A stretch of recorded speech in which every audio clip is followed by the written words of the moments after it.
Áurea Leminsky, bom dia. Bom dia, Aí Raquel. para o Brasil muito mais cedo do que cá em Portugal.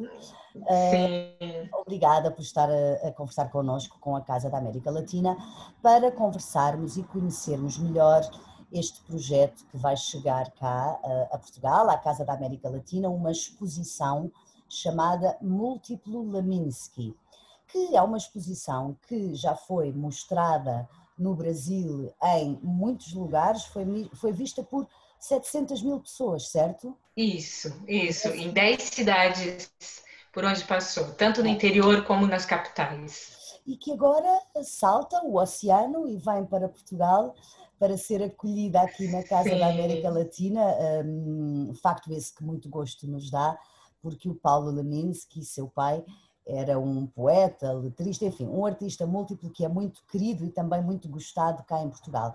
Áurea, vamos começar por saber o que é que as pessoas podem esperar encontrar nesta exposição que vão poder ver aqui na Casa da América Latina.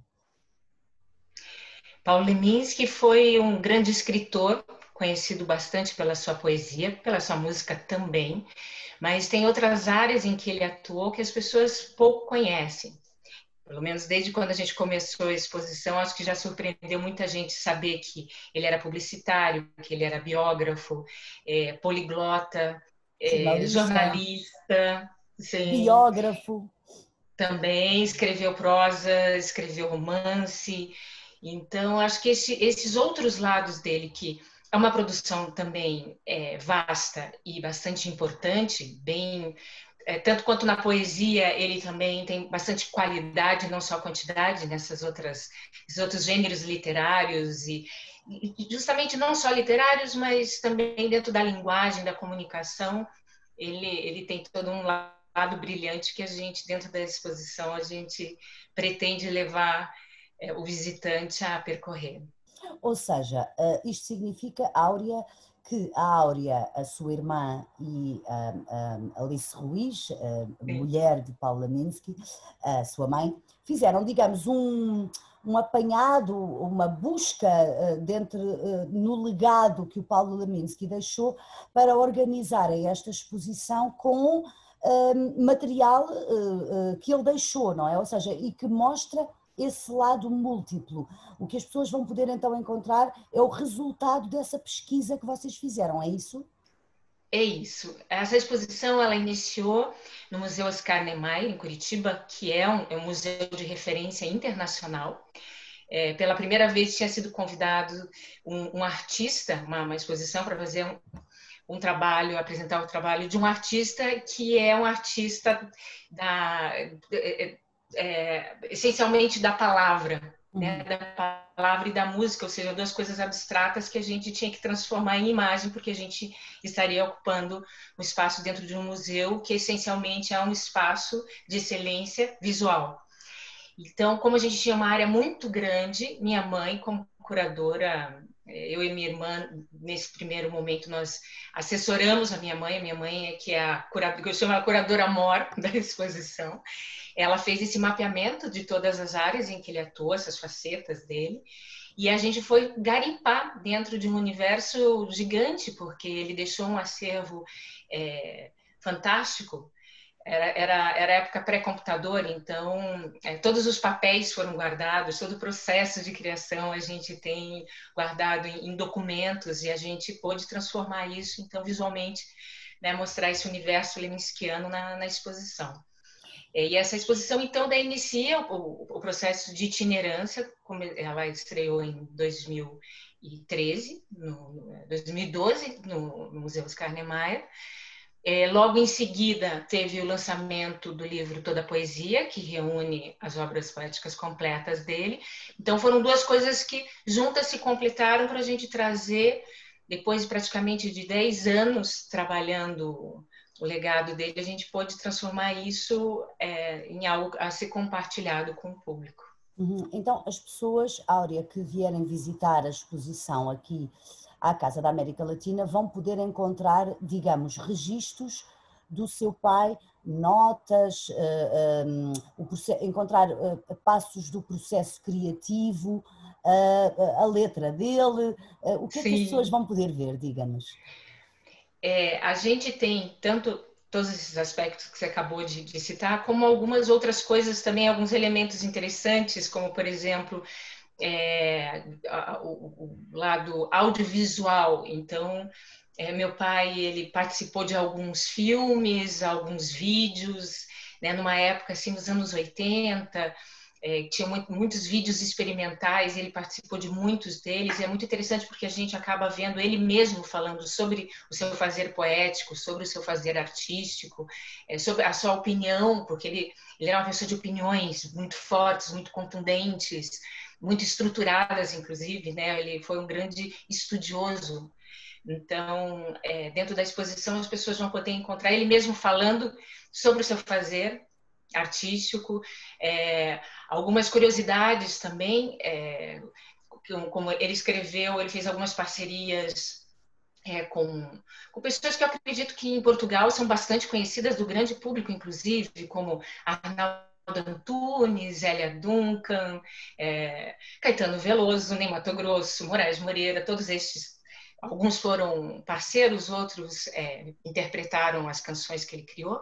Então, assim, acho que a gente traz também não só a palavra, como também a nossa intenção é trazer um movimento também, né?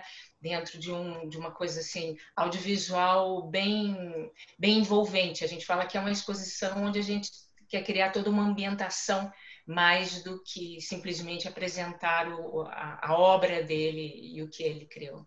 Até porque a obra dele, bem, há os romances, mas a obra poética foi reunida precisamente no âmbito deste projeto, com esse livro, Toda a Poesia, que também foi lançado cá em Portugal pela Imprensa Nacional Casa da Moeda em 2020. Era de resto para ter havido um evento, não é, Áurea?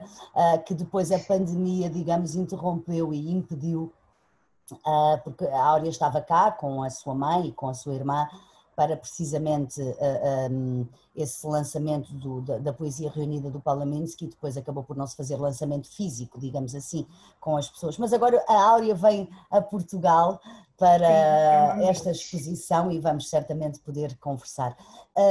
A propósito da obra poética do seu pai, há também este interesse dele por alguns poetas um deles o Bachot, de quem ele fez uma biografia, não é? A biografia do Bachot, um poeta muito conhecido por usar uma técnica que é o haiku ou o haikai, que o Paulo Leminski também usava, não é?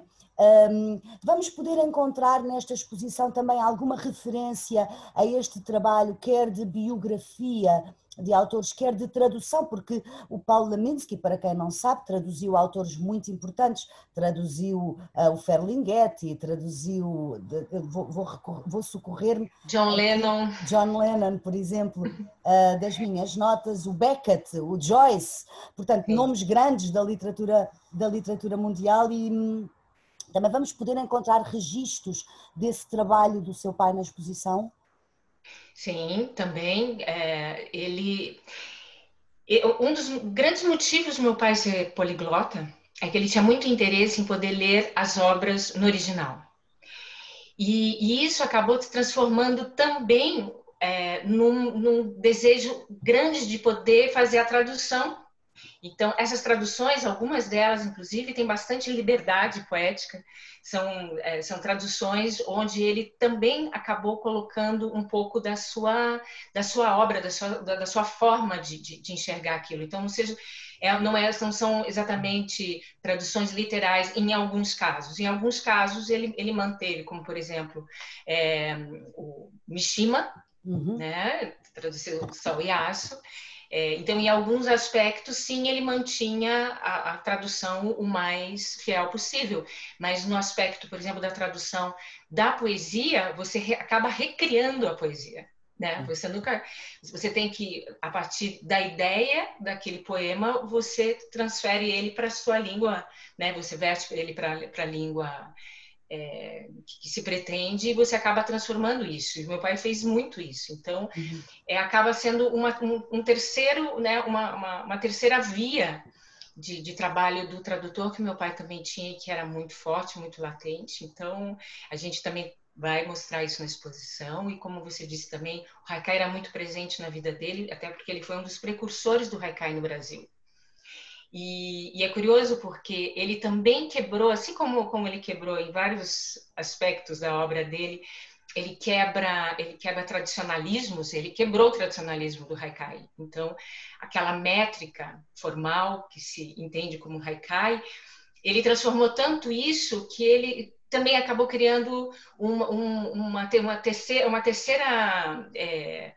terceiro gênero, que seria quase que um poema-ideia, ou, né, uma síntese de uma ideia que tem o princípio do haikai, mas que se finaliza de uma forma assim, muito própria, né, como um grande insight, um momento de fotografia de uma imagem de algo como uma, como posso dizer, porque o haikai é isso, você traduz em palavras uma imagem, e aí dentro desta imagem ele criou um jeito muito brasileiro de fazer o haikai. Então a gente tem vários exemplos disso, e alguns mais tradicionalistas, né, alguns autores mais tradicionalistas do haikai já chegaram a dizer, não, mas isso não é haikai, mas isso é haikai também, é um jeito diferente, um jeito brasileiro de se fazer haikai. Ele fazia dessa forma bem abrasileirada, bem do jeito dele, bem leminskiana. Esta obra de que falávamos há pouco, toda a poesia que foi publicada no Brasil, no âmbito deste vosso trabalho da família de recolha de todo o material e também do material poético, foi também esta obra disponibilizada e publicada cá em Portugal.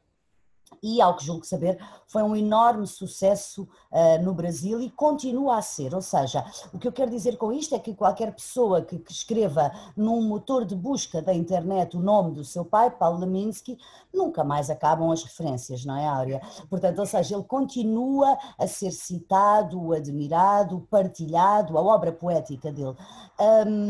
Estavam à espera desta explosão, digamos assim?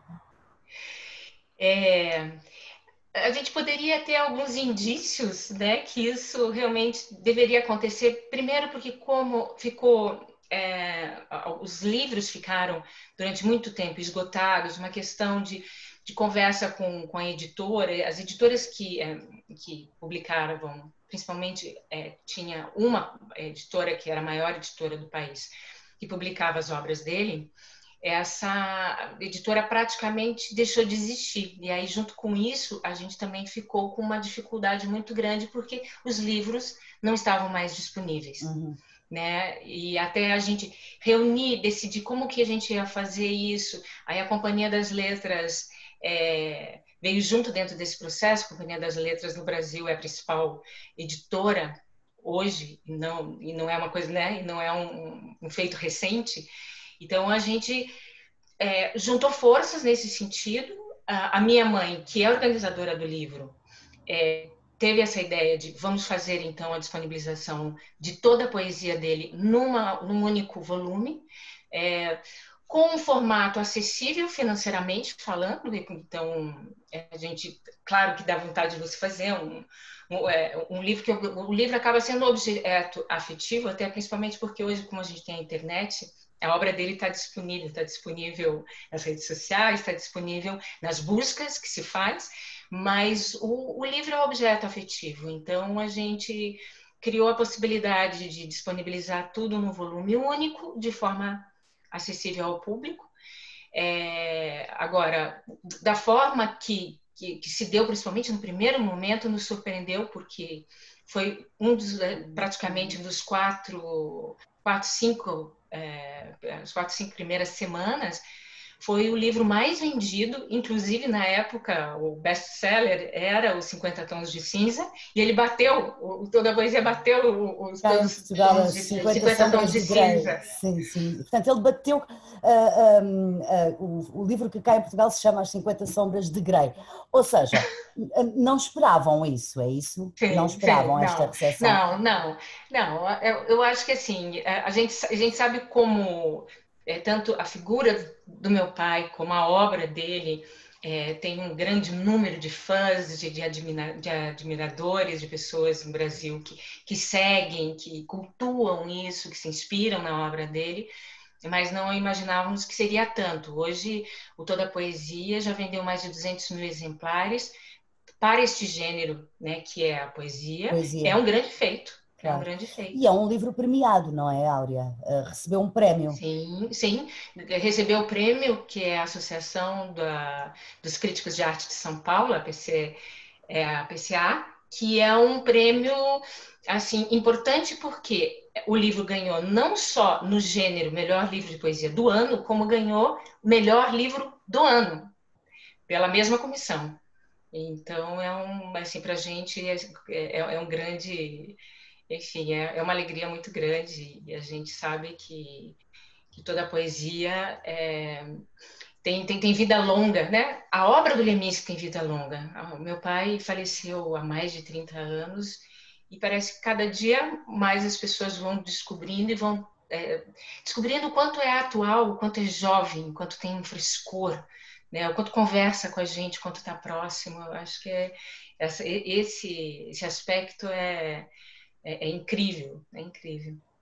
Há esta multiplicidade de características associadas ao homem Paulo Leminski, que foi de facto, como acabámos de perceber pela conversa consigo, um homem múltiplo que fez variadíssimas coisas, tocou em variadíssimos pontos e deixou uma marca, deixou de facto uma forma de escrever que, como dizia, no Brasil, para a altura, foi inovadora, digamos que fez chegou e marcou ali uma posição diferente das que eram conhecidas até então. Mas todos estes lados de que estamos a falar são lados mais ou menos públicos, a publicidade, a música, a poesia, o jornalismo, são lados onde o Paulo Leminski se mostrava.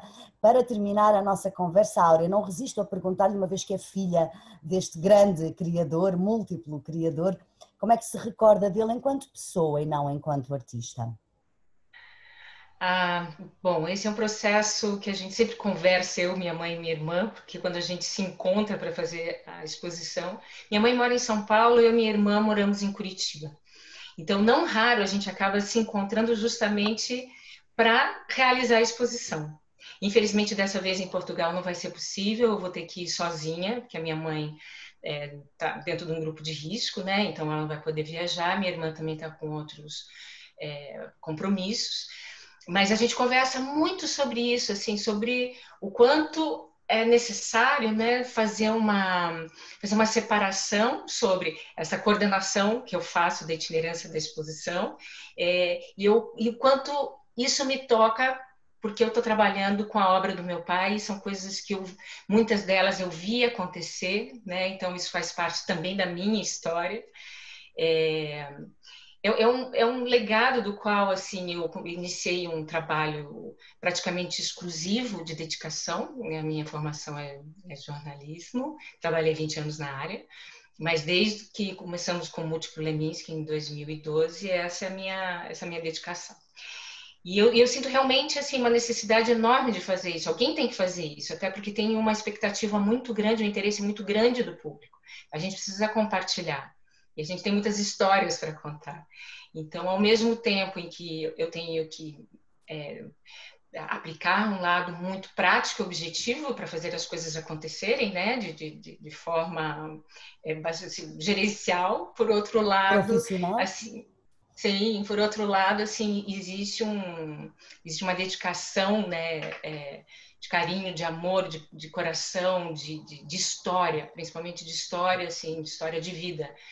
Da vida do meu pai, da minha vida, da vida da minha família, porque daí, né, tem todo o envolvimento com mãe e irmã, que aí são 3 curadoras, e a gente fica assim muito feliz de poder realmente estar compartilhando todo esse acervo dele, todo o processo de criação, contando as histórias de uma figura que realmente marcou na cultura brasileira e continua fazendo, eu acho que muitos novos leitores, muitos novos escritores. Ele Inspirador, inspira não é? muito. É Muito inspirador. inspirador. Precisamente por falar em memória, há esta memória, como dizia há pouco, sua, não é? Que é uma memória pessoal e que não tem a ver com o lado público do seu pai. Ele pessoalmente, sem querer invadir a sua privacidade e a sua vida, como é que era o Paulo Laminsky, como é que o recorda, sem ser o artista, o pai, pessoalmente, o homem, como é que ele era? Era também artista na vida mais pessoal? Sim, totalmente, 24 horas por dia. Eu tinha que lidar com isso, porque até eu tinha as referências, por exemplo, dos pais das minhas amigas, eu olhava dentro de casa, meu pai era diferente, diferente de todos os outros. Meu pai estava, ele tinha o escritório, a biblioteca dele em casa, então a produção cultural toda era feita ali, era feita assim diante dos nossos olhos, porque muitas vezes, inclusive esse escritório ficava num espaço aberto, compartilhado na sala, então não tinha uma coisa de meu pai ficar recluso para criar. É uma pessoa que estava o tempo inteiro tendo ideias, então ele compartilhava essas ideias. Minha mãe sempre foi a grande interlocutora da vida dele, então todas essas ideias eram compartilhadas de imediato. Isso sentado à mesa para fazer uma refeição, ou acordando, ou indo para algum lugar. O meu pai, ele não dirigia, então assim era muito comum ele dentro de um táxi, né, se deslocando de um lugar ao outro, tá fazendo anotações. Então a gente tem muitas anotações dele, inclusive em guardanapos, quer dizer, né, estava num bar ou num restaurante, ou no papelzinho do maço de cigarro, quer dizer, naquele momento, assim, era o papel que ele tinha à mão para fazer uma anotação. Então, ele era uma pessoa muito enérgica, muito voltada para esse universo todo de criação. Enfim, ele era possuído por uma, sabe, por uma inspiração constante. E eu convivia com isso. Ao mesmo tempo, a gente imagina que uma pessoa, assim, num momento de trabalho, de inspiração, de produção, não tem tanta disponibilidade assim para os filhos, ou enfim, Para para a família. a vida cotidiana. Uhum. E aí meu pai compensava isso assim, de outra forma. Ele era muito carinhoso, ele estava dentro já de um momento da minha vida onde eu já conseguia compreender melhor os assuntos que o interessavam. Ele me puxava muito para conversar. A primeira vez que eu perguntei para ele sobre a Revolução Russa, ele começou a me explicar e ele ficou tão empolgado com isso que ele falou: "Espera aí que eu vou escrever um livro e já volto". E fez a biografia do Trotsky e dedicou a mim também. Então, assim, era uma troca muito constante, mas sempre assim, sempre uma troca também afetiva, mas tinha muita troca intelectual, muita troca mental, porque ele era assim. Então, assim, ele era um pai diferente e ao mesmo tempo era um pai acolhedor, um pai querido, um pai preocupado. E a gente percebe assim também com a minha irmã, como a gente tem uma diferença razoável de idade, 10 anos. Então, quando veio a minha irmã, assim, ele se transformou também, assim, foi um outro momento da vida dele, de ser um pai ainda mais presente. Sabe aquela coisa, raspando a panela, você fala assim, agora eu vou aproveitar aquele momento todo que eu não tive com os anteriores, Sim, sim. com os filhos, os primeiros filhos. Então, ele como pai também, assim, foi incrível, e a imagem que eu tenho dele continua sendo incrível. Áurea, como dizia há pouco, como dizíamos, o seu pai tem ideias nos haikus, haikus ou haikais, que são ideias-imagem muito fortes. Não resisto aqui a perguntar-lhe se há alguma de que goste mais e saiba de cor, para terminarmos a nossa conversa, algum haikai do seu pai, alguma ideia que queira partilhar connosco, assim, daqueles pequeninos que são imagens fortes, que se recorda, assim. Os haikais não tanto, mas eu posso dar uma olhada, posso colar? Pode, claro, claro.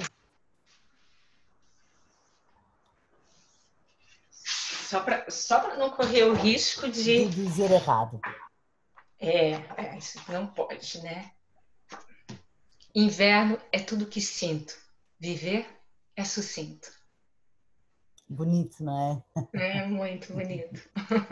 Áurea, muito E, obrigada. Diga, diga. Eu que agradeço, Raquel. Espero que a exposição aí a gente consiga trazer um grande público para conhecer a obra dele, os que já conhecem um pouco para conhecer mais.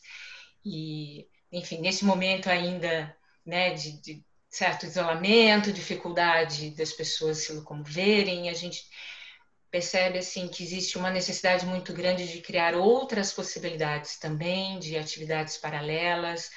Então, já estamos combinando fazer vários eventos para conversar sobre a poesia, sobre a obra dele, sobre a exposição com outras pessoas, com especialistas, enfim, vamos movimentar também de forma virtual essa exposição em Portugal enfim, né, a gente poder chegar em Portugal com essa exposição finalmente, né, que já teve a tentativa de fazer isso lá no começo do ano, Uhum. e que agora a gente vai fazer e vamos fazer um híbrido, né, de estar com a exposição aí fisicamente e ao mesmo tempo fazendo os eventos para estar discutindo, conversando acerca da obra dele também virtualmente para poder atingir todas as pessoas. Obrigada, cá esperamos, aqui na Casa da América Latina, e está quase, já começámos o ano, portanto é para muito breve. Até já, Áurea, muito obrigada. Até já. Eu que agradeço, até já.